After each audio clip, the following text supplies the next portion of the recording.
Soy Mari Mora y mi sección de todos los martes se llama El Diván Imaginario. Es una sección que trata sobre temas psicológicos que aborda la realidad de hoy. Quédate en sintonía con el Matutino Alternativo. Diversas noticias que han aparecido en los medios dominicanos nos cuentan de el peligro de que un proyecto que tiene ya 15 años, que costó mucho instaurar y que contó en un principio con el impulso de la Suprema Corte de Justicia y de los fondos de cooperación de la USAID norteamericanos, esté ahora mismo amenazado por falta de capacidad presupuestaria. Yo me llevé la mano a la cabeza, no solamente porque cuesta tanto poner en marcha un proyecto que ha involucrado diferentes instancias. Es tan difícil ver en nuestro país proyectos en los que se involucra el Estado, se involucra el poder central, ¿verdad? Los ayuntamientos, la ciudadanía, algunas instituciones escolares, instituciones de diferentes tipos, incluso en algunas ocasiones hasta empresas privadas, y que sin embargo, pese a las credenciales que presenta este proyecto, que como todo proyecto puede ser perfectible con el tiempo, mejorable sin lugar a dudas, estamos hablando de 9 casas repartidas, muchas de las cuales yo tuve ocasión, Carmen, como te consta, de conocer por la ayuda del secretario ejecutivo, el director ejecutivo de este proyecto, que es nuestro querido Chichi, José Ceballos. Yo estuve en Cienfuegos y en La Joya, en Santiago, hay en La Ciénaga y Las Caobas, en Santo Domingo, en la Plaza Juan Pablo Duarte de San Francisco de Macorís, en Moca, en La Vega, en Mao, y la última en Puerto Plata. Estamos hablando de más de 142,000 personas que se acogieron a esa atención en la que tú no vas a una instancia solamente, sino que hay un aprendizaje implícito en lo que tiene que ver con la mediación de conflicto, un tema que ha sido tratado aquí en el Matutino en diferentes motivos y que tiene como aliento principal una resolución que la Suprema Corte de Justicia promulgó en marzo, el 9 de marzo del 2006, la resolución número 402-2006, que daba el pistoletazo de salida para que surgieran aquí la implementación y promoción de los mecanismos de resolución alternativos de conflicto. Estamos hablando de mediación, estamos hablando de conciliación y a nivel comercial existe también el arbitraje. Y es increíble, Carmen, que estemos hablando de un recorrido de 15 años y que haya tanta gente que no sepa de la existencia de estos lugares. Yo no sé si porque en la mayoría de los puntos en donde están ubicadas las casas comunitarias de justicia suelen ser barrios marginales o barrios conflictivos o alejados del centro, como por ejemplo La Ciénaga, que es una barriada de la ciudad capital muy movida en conflictos de diversos tipos. Mucha gente no sabe de la existencia, se sorprende, y digo que es perspectible el proyecto porque en otros países no se liberaliza un poco más este tema. Aquí todavía la Suprema Corte de Justicia, a mi modo de vista, tiene demasiado control. Podrían solamente certificar, pero la Suprema forma y también certifica, y sin ellos no es posible crear lugares de mediación que deberían extenderse más allá de las casas comunitarias de justicia. Y yo pienso, Carmen, en la cantidad de conflictos que acaban en tragedia en los condominios dominicanos y en las barriadas dominicanas y en los condominios de donde vive la alta sociedad. Conozco a varias personas, Carmen, que han comprado apartamentos en el Mirador, frente al Parque Mirador. 2 de ellos se van a tener que mudar por violencia con los vecinos. O sea, esto no es una cosa de barrios marginales, esta es una atmósfera que recorre todo el país. Tú hablabas de la crispación y la violencia que hay en el ámbito político. En más de una ocasión se ha hecho eco las personas que pertenecemos al chat del Matutino y a las texturas del Matutino, cómo ese fenómeno de la judicialización de la política y de la vida, cómo poco a poco, y no solamente en la República Dominicana, se ve en España y en otros países, cómo al final, incluso ahora en Estados Unidos, la impotencia, la ineficacia de los canales políticos acaban, y el cometimiento de delitos, acaba todo dirimiéndose en un tercer poder del Estado que empieza a ser en algunas ocasiones el primero, ¿no? Que es la justicia, y eso, pese a que se celebra en un país donde hay poca institucionalidad, no deja de ser un empobrecimiento el que tengamos que acudir a la justicia. Y precisamente estas casas comunitarias de justicia y todo el proyecto que ha tenido que ver desde los años 60 y 70 con la resolución pacífica de conflictos, buscaba una vía de empoderamiento ciudadano en el que no tuviéramos que judicializarlo todo, porque ya sabemos el cuello de botella enorme que hay en la justicia en todas partes y en nuestro país particularmente. Sin embargo, parece que los vientos van por otro lado. No tenemos estadísticas actualizadas de cómo anda la violencia en nuestro país. Sí tenemos datos viejos del Barómetro de las Américas, que hablaba de porcentajes muy, muy significativos de víctimas de delitos, un 19% en aquel entonces, con datos del 2001. Lo cual es mucho, pero las noticias, la danza de noticias que diariamente aparecen, nos prefiguran un ambiente en el que parece que todo está rociado de gasolina y solamente falta un fósforo para que se enciendan y de ahí salgan crímenes, asaltos cada vez más violentos, enfrentamientos entre las familias, en fin. Y si bien es cierto que las casas comunitarias de justicia no... y la mediación en general, Carmen, no puede mediar temas que son penales, sí se puede abordar los conatos que de situaciones conflictivas que luego pueden cuajar en actos de violencia.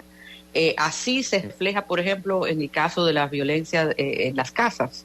como por no encontrar un lugar en donde poder dirimir diferencias que empiezan siendo pequeñas, se termina en una respuesta de una violencia brutal, en choques de tráfico, en problemas de vecindario, en situaciones que están pasando en las escuelas nuestras, en fin, un panorama general. Y en medio de todo eso, este clamor de diversos, no solamente el clamor de participación ciudadana y de quienes regentan las casas comunitarias de justicia, estamos viendo a nuestro querido Nelson Espinal que ha hablado de la necesidad de preservar este proyecto, de ampliar este proyecto, políticos y juristas destacados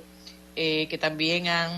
se han sumado a este clamor, y por supuesto no podíamos dejar nosotros, que conocimos tan de cerca este proyecto y que vimos cómo, por ejemplo, en el barrio de Cienfuegos, que hay que ver lo que es esa zona de Santiago, en donde se están reportando tantos niveles de conflictividad y de violencia, esos ciudadanos que estaban agitados en la calle, cuando entraban en esta casa, adoptaban un comportamiento de respeto, de civismo y de acogimiento de las reglas que se le iban diciendo, y ahí prende un poquito la esperanza, Carmen, de que quizás la psicoeducación, el tender puentes hacia el aprendizaje de habilidades que nuestra cultura no tiene. Esta es una cultura de litigio. De hecho, el otro día, enseñando a mis alumnos en una materia que me tocó dar este trimestre sobre mediación y negociación, después de un ejercicio que habían hecho muy bien, imaginándose ellos cómo solucionaban el lío que hay con los taxis en Punta Cana,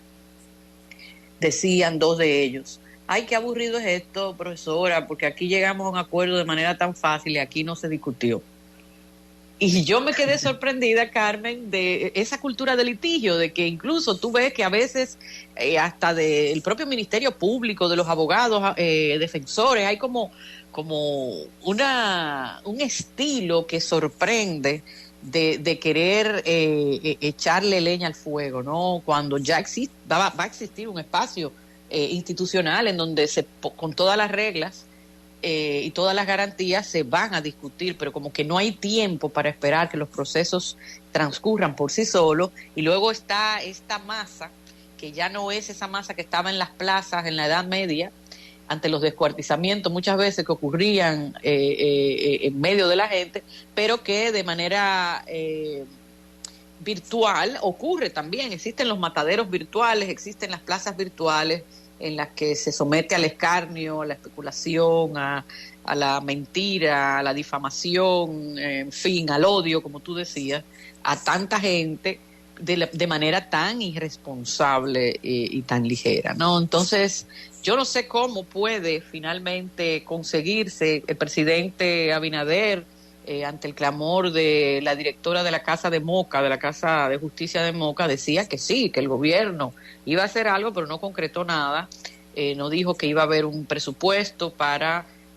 pagar a los mediadores y al personal, porque las casas suelen poner los ayuntamientos en las zonas en donde operan, de manera que no se trataría, imagino yo, de un presupuesto global para todos, sino de un complemento que permita que continúen operando. En un contexto, Carmen, en que esos mecanismos de aprendizaje de la violencia, de socialización de la violencia, que incluso están en la música, en los videos musicales, en todas partes, en las palabras de los comunicadores, es tan difícil. Cuando uno quiere tener un día tranquilo, Carmen, qué difícil es. No puedes abrir el celular porque te van a bombardear, no puedes encender la radio, es como tienes que vivir en una burbuja y es imposible hacerlo, sobre todo en este contexto en el que estamos esperando una mala noticia en cualquier lugar del mundo, ¿no? En muchos lugares del mundo se enciende con actos de violencia, la ultraderecha parece ganar terreno, perfectible todo lo que tiene que ver con la divulgación de estos mecanismos alternos. Es verdad que a nivel privado, cada vez, el otro día conocía yo a una persona que se ocupa de negociación estratégica para las empresas, pero esto va, el hecho de que aquí todavía la Suprema Corte de Justicia tenga todo el liderazgo de este tema,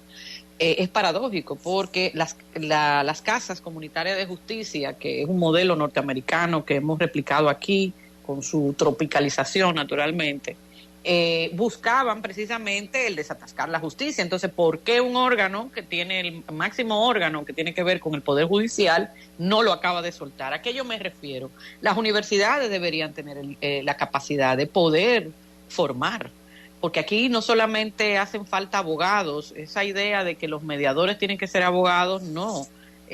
Yo creo que hace falta o que los abogados se formen más en temas psicológicos, o que haya más psicólogos en estos proyectos. Eso es una de las debilidades que el proyecto tiene. ¿Por qué lo digo, Carmen? Porque la gente va con un argumento de cuál es el conflicto que los tiene peleándose,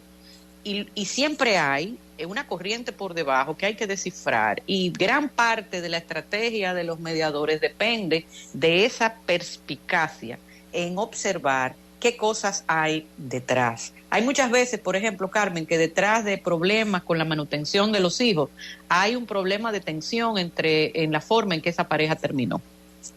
Y estamos intentando mediar temas como la leche, el colegio, cosas que son prácticas para los hijos de ese matrimonio que ha decidido separarse, y sin embargo hay una tensión que si yo no la trabajo no va a permitir que eso se solucione. Igual pasa con los temas sucesoriales, con todo. Entonces, estamos hablando, que eso es lo interesante, y creo, Carmen, que es la diferencia con respecto a esos mecanismos que existían antes de que se aprobara esa resolución de la Suprema que da paso a la mediación de conflictos. Allí el juez o el fiscal mediaba, ¿verdad? O más bien conciliaba, posiblemente esa sería la palabra correcta. Pero en la mediación hay un proceso educativo que se produce con la ciudadanía. Estos ciudadanos que van, siempre va uno o varios que son los que acusan y dicen y creen además que están ante una fiscalía, no ante un organismo totalmente diferente. Estas personas llegan allí a plantear su problema, luego viene la otra contraparte y van a aprender muchas cosas, desde habilidades sociales elementales que hacen falta en este país, tan elementales como respetar el turno de la palabra del otro. Oye, aquí es difícil, incluso en las tertulias amigables, poder expresar lo que tú piensas. Es decir, esa exaltación, a veces hasta histriónica, que tenemos de que no te dejan ni terminar una frase cuando ya el otro está empezando a replicar. Ese aprendizaje es valioso, pero además se les enseña a que identifiquen cuáles son las posibles soluciones que ellos mismos están vislumbrando y se les enseña a dilucidar si eso que están proponiendo es viable y sostenible en el tiempo. Es decir, se les está pidiendo que aprendan a solucionar problemas de modo estratégico, a través de un pensamiento estratégico. Se les enseñan habilidades de negociación también y se llega a un acuerdo que luego es refrendado por la autoridad, naturalmente. Entonces, fíjate cómo hay una ganancia en el propio proceso, hay un aprendizaje de las partes, y eso además se multiplica cuando esas casas comunitarias de justicia hacen actividades promocionando una cultura de paz. Actividades en los colegios, en las asociaciones de vecinos, en diferentes instancias. Claro, eso queda corto si no hay un deseo de expansión. Deberíamos poder tener mediadores en los administradores de los condominios de esta ciudad capital. ¿Tú te imaginas la cantidad de problemas que se podrían solucionar por esa vía cuando se tranca el juego con que un vecino o no paga o no respeta? Es decir, yo no solamente estoy haciendo un llamado para que se persevere y se salven las 9 casas que ya hay funcionando, sino para que se liberalice la mediación como un mecanismo, que no haga falta el que tú tengas que tener una institución de esa naturaleza, sino que cualquier persona que pueda certificarse en la Suprema, yo no estoy negada a que haya una certificación que avale que esa persona domina lo que significa la mediación y todo lo que implica. Y que a partir de ahí tú puedas crear un servicio que no necesariamente tenga que estar en un lugar específico y se descentralice esto. Es decir, mi propuesta es salvemos las casas, pero al mismo tiempo seamos conscientes de que es necesario apelar y facilitar este mecanismo, acercarlo más a la gente y a los diferentes estamentos sociales, porque hasta ahora, sobre todo, se median conflictos en zonas marginales, pero conflictos hay en todas partes. Gracias por acompañarnos en el Diván de Mari Mora. Síguenos en nuestras redes sociales y en nuestro canal de YouTube.